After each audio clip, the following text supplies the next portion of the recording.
끝나면은 누가 살아남을까? 기존에 힘 있던 애들이 살아남을까? 아니면은 어떻게 될까? 모르는 거예요. 구독과 좋아요, 알람 설정 감사합니다. 제2의 MMT 붐, 이 각국의 재정 지출 러시라는 내용인데, 박간의 영상에서 과거에서도 이 MMT, 현대 통화 이론이죠. 에 대해서 한번 이야기를 한 적이 있습니다. 왜 일본은 엔화를 마음대로 찍어내나요? 인원은 일본은 엔화를 마음대로 찍어내도 괜찮나요? 일본은 국채가 그렇게 부채가 많다던데 왜 일본은 망하지 않는 건가요? 라는 그런 질문이 많아가지고 현재 일본 경제에 대해서 그렇게 얘기한 적이 있는데, 지금은 특히 한 번 더 MMT 이 이론에 대해서 전 세계가 주목을 하고 있지 않나 라는 이야기가 약간씩 나오고 있죠. 왜? 코로나 사태 때문이죠. 현 코로나 사태 때문에 전 세계적으로 돈을 막 찍잖아요. 당장에 뭐 EU도 돈을 막 찍어가지고 회원국에게 막 뿌린다. 미국에서도 막 찍어가지고 뿌린다. 일본도 막 찍어서 뿌린다. 가자. 그런데 대한민국에서도 돈을 막 찍는다. 이런 말도 있잖아요. 이게 상당히 호가 갈리는 내용 같은데 제가 이 뉴스를 보면서 잠깐 얘기를 합시다. 예. 역대 최대 추경 코로나19 극복의 총력 이렇게 써놨는데, 한국에서도 뭐 지금 코로나 사태를 맞아서 경제를 순환시켜야 된다 이런 생각으로 정부에서 예산 편성을 많이 해가지고 돈을 뭐 이거 나쁘게 말하면 뿌린다는 표현을 쓰는데, 어쨌든 경제 부흥 촉진에 좀 도움을 주겠다 이런 식으로 정책을 하고 있잖아요. 그래서 이제 여기에 대해서도 상당히 말이 많을 겁니다. 이런 거 나오면은 채팅창이 난리가 나거든요. 잘했다. 저거 나라 빚더미다. 이래가지고 양쪽은 다 싸운단 말이야. 이런 얘기 나오면은. 오. 왜? 정부가 하는 거라니까. 이걸 항상 정치적으로 연관해서 생각하는데, 오늘 그 얘기 말고 경제적으로도 보면서 얘기를 합시다. 일본에서도 그렇지 않아요? 일본도 싸운단 말이야. 뿌리지마, 뿌려야 된다. 뿌리지마, 뿌려야 된다. 잘했니, 못했니. 자, 그래서 이제 여기에 대해서 이제 뭐 극복 총력을 해야 되니까, 이건 뭐 전 세계적인 흐름입니다. 일단은. 뭐 과거 리먼 쇼크 때도 그랬고, 그 이전, 전 세계적인 역사를 보면은 뭐 세계 대공황 때도 그랬는데, 그러다 보니까 어쨌든 활성화를 시켜야 된단 말이에요. 정부가 앞다투어 나가가지고, 팔 걷고 나가가지고, 자, 뭐 한번 해봅시다. 이렇게 하는 액션이 일단은 돈입니다. 왜냐면 경제라는 게 돈이잖아요. 돈이 돌아야지 경제가 도는 거고, 그래야지 우자둔동 살아남지 않을까라는 생각이 있기 때문에, 다른 나라도 돈 푸는데 왜 우리는 못해? 라는 생각으로 돈 푸는 사람도 있습니다. 자, 그렇기 때문에 여기에 대해서, 자, 재정 적자 112조 이렇게 사설 쓰는 것도 나와요. 대한민국의 재정 적자가 이렇게 늘어나고 있는데 지금 어떤 시국인데 돈을 푸냐, 이런 식으로 의견을 치는 기사도 나옵니다. 또 반대적으로 봤을 때 나라비 위험수위 주장을 하지만 꼼꼼히 따져보면은 이거는 나쁘지가 않아. 국가 채무가 증가하더라도 국고채 금리가 낮아지니까 이거는 뭐 나쁜 거 아니야. 대한민국 요 정도는 할 수 있습니다. 라고 어찌 보면은 지금 현 정부를 옹호하는 내용도 나오는 거예요. 그러니까 이거는 무조건 싸워요. 왜냐면 정답이 없거든요, 여러분. 이런 거는. 그러다 보니까 무조건 싸우게 돼 있습니다. 그래가지고 이제 이렇게 말이 나오는데, 이게 양쪽 다 틀린 말이 아니에요, 여러분. 국가 재정에서 국가 채무가 있잖아요. 늘어나면은 마이너스가 맞습니다. 여러분 생각해봐. 빚이 늘어나는데 플러스가 될 일은 없잖아요. 마이너스는 맞아요. 그리고 또 여기 나온 대로 국가 채무가 현재 대한민국 경제 상태에서 이 정도밖에 안 된다. 이것도 틀린 말은 아닙니다. 왜냐면은 우리나라도 예전에 이제 IMF 때 비하면은 사이즈가 커졌어요. 국가 경제 규모가 솔직히 말하면은. 그런데 IMF 때 너무 많은 큰 변을 당했어요. 한국 같은 경우에는. 그러다 보니까 이게 뭐 속칭 경제하는 사람도 많이 얘기하는데, 우리나라는 특히 재정 건전성에 대해서 병적으로 집착하는 경향이 조금 있습니다. 다른 나라보다도. 왜? 다시 한 번 더 IMF 오면 안 되니까. 우리나라 뭐 경제, 전 세계 경제 위기 닥쳤을 때 뉴스에서 어그로 제일 많이 끄는 타이틀이 뭔 줄 알아요? 제2의 IMF가 오는 거예요. 무조건 그걸 다뤄. 이거 뭐 하나 전 세계 경제가 좀 하잖아 그러면 제2의 IMF라고 하면 일단 사람들이 다 그거 봐요. 유튜브 타이틀도 제2의 IMF 달아두면 그냥 그게 어그로 클릭률이 장난 아닐걸? 한국에서는 그만큼 IMF 너무 중요하구나. 그렇죠. 그게 BTS입니다. 한국 사람들에게 상당히 이제 크게 다가오는 거죠. 그렇다고 해도 당장이 국가 채무가 늘어나는 것에 대해서 좋다라는 말은 못합니다. 버틸 수 있는 거랑 국가 채무가 늘어난다 해서 좋은 거는 없는 거예요. 그리고 이것도 여러 가지 생각이 있는 겁니다. 지금 당장에 요 정도 빚을 져가지고 우리가 돈을 풀어서 이만큼의 큰 효과, 경제적 효과를 내면은 빚을 좀 지더라도 이것 효과가 있는 거다. 지금 돈을 풀지 않으면은 이게 추후에 더 큰 경제 하락으로 다가올 수 있으니까 이건 지금 해야 된다라고 말하는 사람이 있단 말이에요. 그러다 보니까 이거는 갑론 을박 싸울 수밖에 없는 내용입니다. 왜냐하면 양쪽 다 정의가 있어요. 이게 경제하기 어려운 점입니다. 정답이 없거든. 뭐 주식처럼 올라갔다 내려갔다 이러면 편한데 그게 잘 안 나오잖아요. 그러니까 한국에서 이렇게 각종 언론에서 네가 잘했니? 네가 못했니? 임마 이건 괜찮니? 안 괜찮니? 이렇게 싸워요. 한국분이에요. 한국분이 그런 게 아니에요, 여러분. 자, 당장에 오늘 일본은 어떨까? 일본은 이번에 총액 31조 엔의 제2차 보정 예산안을 의결했다. 일본이 코로나 특별 예산을 1차, 2차 해서 2번 편성을 하게 됩니다. 첫 번째 보정 예산 25.6조 엔이에요. 그 다음에 두 번째가 31조 엔, 총 57조 엔 가량을 편성합니다. 우리나라 돈 570조입니다, 여러분. 코로나 특별 예산에 일본의 재정 지출이요. 당장에 한국에서 지금 35조 3천억부터 해가지고 단위가 다르잖아요, 여러분. 570조랑 비교하면은 그냥 느낌이 다르죠. 그렇습니다, 여러분. 일본이라는 나라는 이번에 진짜 각을 잡고 그냥 아예 돈을 지대로 푸는 거예요, 이번에.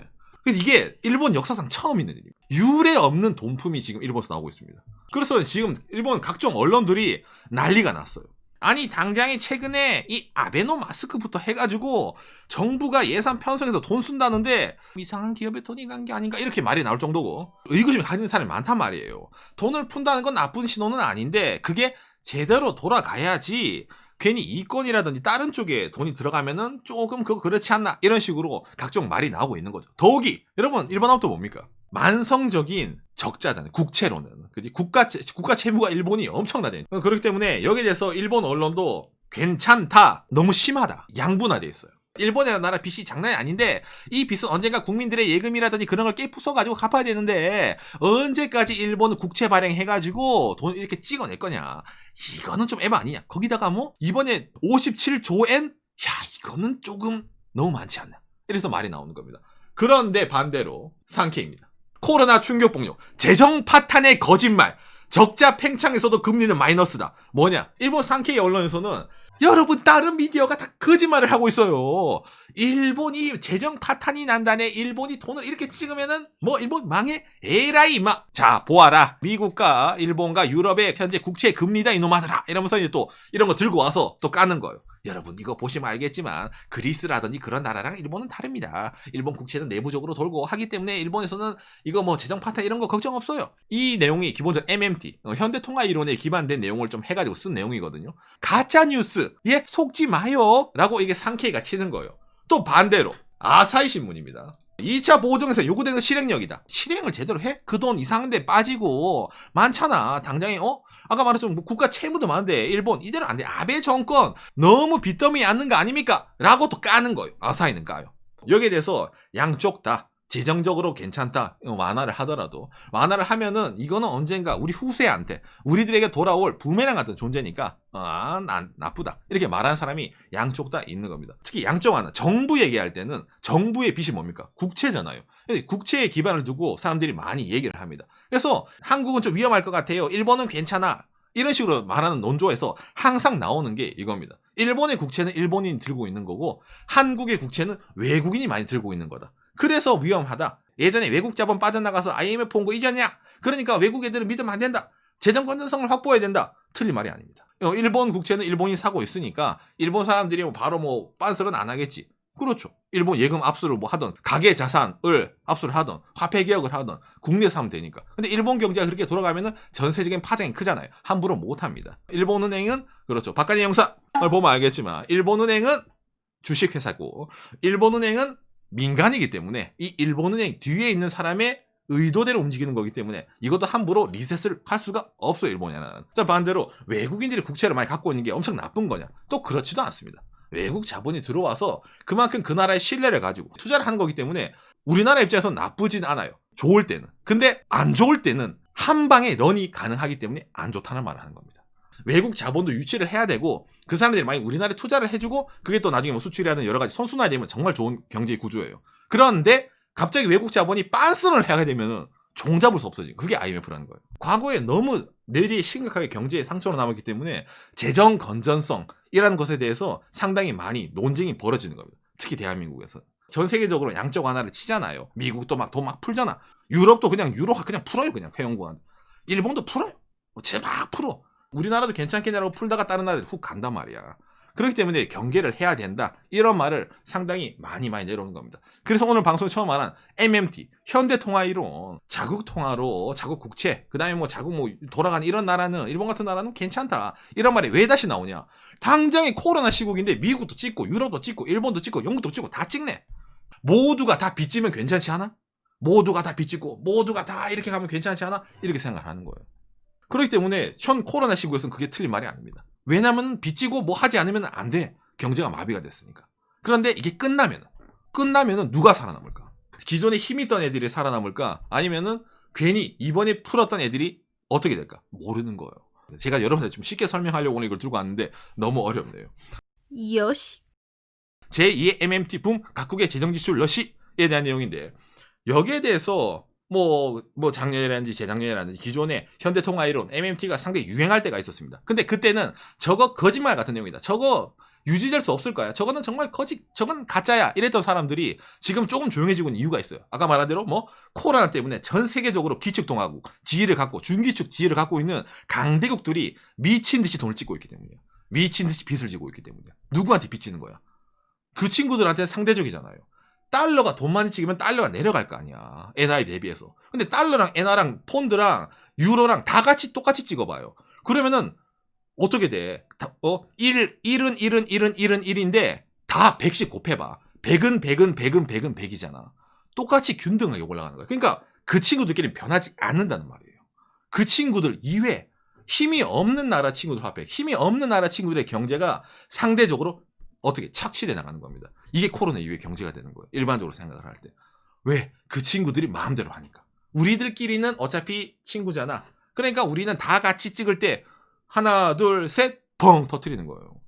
그러면은 나중에 그 친구들이 회수를 하건 뭘 하건 희생양이 필요하잖아. 누가 희생될 것이냐. 누가 골로 갈 것이냐. 여기에서 또 말이 나오겠죠. MMT라는 게 옳다 옳지 않다가 아니라 현재 진행형이라는 거를 인지해 둘 필요가 있습니다. 아니 그런 거는 강대국들이 그러면 옳지 못하잖아요. 우리가 그런 거는 정의 저스티스로 어벤져스라도 등장해야지 되지 않겠습니까? 어벤져스는 미국만 지켜요. 안 그래? 어벤져스는 미국만 지켜. 전 세계 위기라도. 그렇기 때문에 그 친구들은 도와주지 않아요. 그 친구는 달러만 지키는 친구들이야. 일본에도 있잖아. 에반게리온 일본만 지켜요. 그러니까 우리나라도 뭔가 우리나라를 지킬 게 필요합니다. 캐릭터가. 똑같은 거예요. 강대국들은 저들끼리 통속이야. 군사력부터 해서 여러 가지 있지 않습니까? 국제 관계. 그게 다 통용된 게 경제 이론이기 때문에 아무리 정의다. 이것은 누군가 피해가 있다. 소용이 없는 거죠. 그러면 오산 결국에는 한국 경제는 어떻게 됩니까 앞으로? 대한민국의 경제는 앞으로 더욱더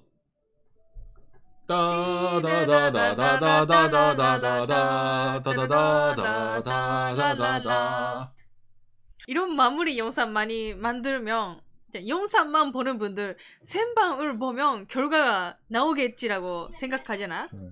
하지만 생방송 봐도 결말은 없는. 그죠. 낚시하는 거예요.